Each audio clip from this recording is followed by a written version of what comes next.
une fois qu'ils ont digéré, digérer leur proie animale. Donc ça va être un composé qui ressort par la bouche, qui est régurgité, et qui va être composé de poils, d'eau, et tout ce qu'ils n'arrivent pas à digérer en fait.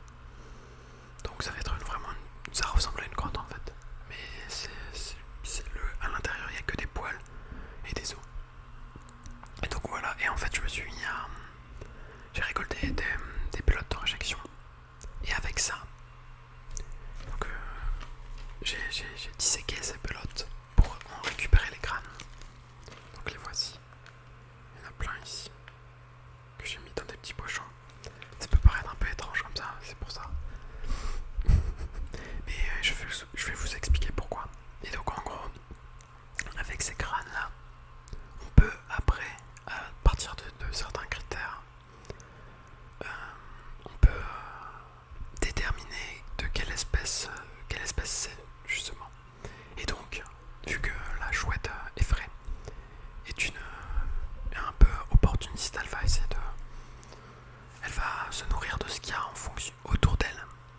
Ça va permettre d'avoir même si elle a des préférences bien sûr, mais ça va permettre d'avoir un peu une synthèse de tous les micro-mammifères qu'il y a aux alentours. Donc micro-mammifères, c'est tout ce qui est souris, mulot, campagnol, voilà, musaraigne, tout ça. Donc tous ces petits rongeurs. Et du coup, je voulais vous montrer un peu à quoi ça ressemblait. Et c'était juste pour vous présenter un peu tout ça. Donc j'ai classé ça après en différents pochons. Parce que j'ai identifié. Et je vais un peu vous expliquer du coup comment ça fonctionne. Bon déjà, il faut absolument conserver que les crânes. Parce qu'il n'y a que ça qui permet d'avoir une spécification sur le squelette. Tous les autres, il me semble pas que les os ils soient vraiment très différents, quoi, ou bien ça va être beaucoup plus dur. Et donc la première distinction qu'on peut faire, c'est au niveau des dents. De toute façon, il y a beaucoup de critères qui sont au niveau des dents. Voilà, donc là par exemple j'ai un crâne de musaraigne, d'une espèce de musaraigne. Vous voyez bien, attends, je sais pas si c'est très net, mais en gros, ouais, voilà, c'est plus comme ça qu'il faudrait que je montre. En gros, là il y a les petites dents là, et du coup il n'y a pas de ce qu'on appelle un diastème, ça veut dire qu'il n'y a pas d'espace entre les dents. Elles sont toutes accolées comme chez nous par exemple. Alors que du coup là déjà c'est un premier critère qu'on peut faire pour distinguer les crânes. Donc ceux-là, quand il n'y a pas de trou entre les dents, ça va être tout ce qui est musaraigne, grossidure, tout ça. Donc toutes des insectivores plutôt. Alors que par exemple si je vous montre un crâne comme ça, bon celui-là il est un peu dégueulasse, je vais en prendre un mieux.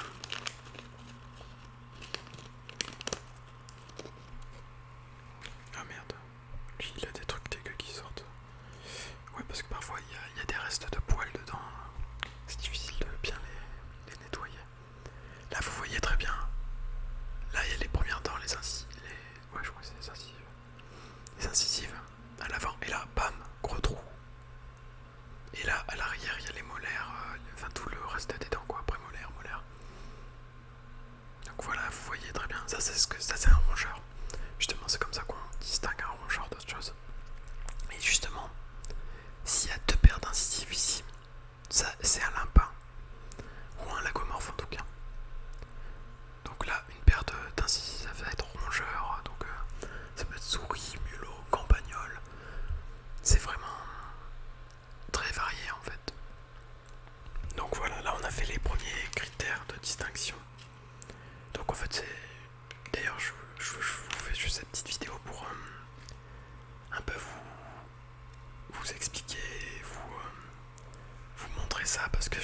être intéressant.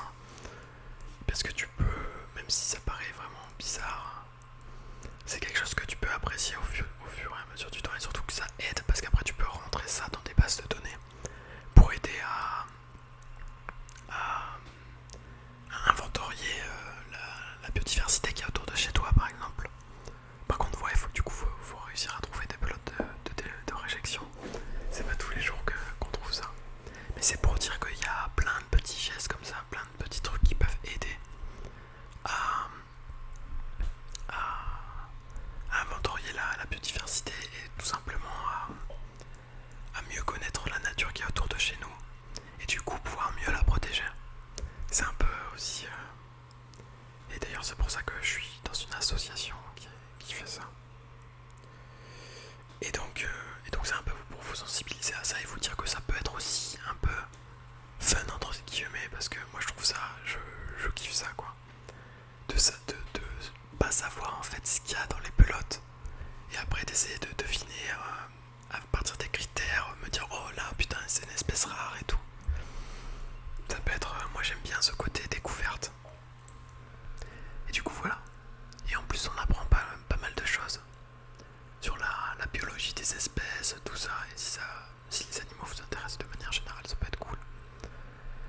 Voilà, bref, je m'écarte du sujet. Donc voilà, là on a... Là je sais plus ce que c'est, mais là c'est du campagnol. Donc on voit par exemple chez les campagnols que il y a souvent des dents en peigne. Bon là c'est vraiment pas clair. Les dents en peigne, je pense que vous savez tous à quoi ça correspond. C'est en gros qu'il y a des petites... les dents elles sont pas bien... Elles sont vraiment toutes droites quoi. Elles sont toutes accolées. Je vais essayer d'en retirer une dent pour vous montrer. Tac. Vous voyez bien, c'est tout. Ça fait des petites bandes. Donc des peignes, ça ressemble à un peigne, ouais. Justement. Tac. Je vais remettre ça dans le bouchon. Et donc ça c'est déjà un critère super simple. Tu vois par exemple si tu trouves un gramme d'ailleurs ça peut être juste une fun fact que tu peux dire ouais. Ça je sais que c'est plus un campagnol qu'autre chose. Ou en tout cas un rongeur parce qu'il y a un trou déjà. Alors que par exemple chez d'autres espèces, au lieu d'avoir des dents en peigne pour les molaires, prémolaires, tu vas avoir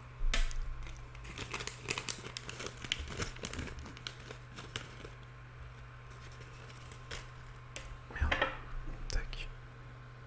Voilà, c'est pas clair parce que c'est tout petit.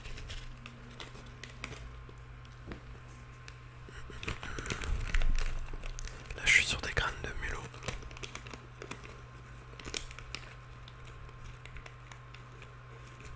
Merde, je l'ai défoncé, putain. Aussi, ouais, ça c'est... Les mulots, tout ça, les crânes ils sont beaucoup plus fragiles, donc même quand tu les récupères dans les pelotes, c'est difficile d'avoir des crânes intacts. Ouais, voilà, bon là j'ai déjà enlevé des dents parce que il y a des critères de reconnaissance qui se font en regardant le nombre de racines, donc forcément il n'y a plus beaucoup de dents là. Je sais pas si on va voir quelque chose d'ailleurs, j'arrive pas à cadrer. Ouais, bon, on voit pas grand chose sur la vidéo, mais en gros il y a des crânes où les dents ce seront plus des tubercules arrondis, donc ce sera plus genre comme nos molaires à nous, des plus, alors que donc tu vois directement la différence avec justement les dents en peigne, et ça c'est plus mulot, souris, tout ça. Donc voilà, je vais ranger ça. Tac. Et du coup voilà, c'était un peu pour vous montrer tout ça, parce qu'après c'est vraiment très vaste, parce que les critères, ça c'est des critères à peu près généraux que tu as sur des crânes. Mais après, si tu veux aller en profondeur, qu'est-ce que je dis? Si tu veux, ouais, si après tu veux distinguer certaines espèces de mulots ou certaines espèces de campagnols, là ça va être plus difficile parce qu'il va falloir prendre des mesures des crânes, prendre des mesures par exemple de la longueur de la montée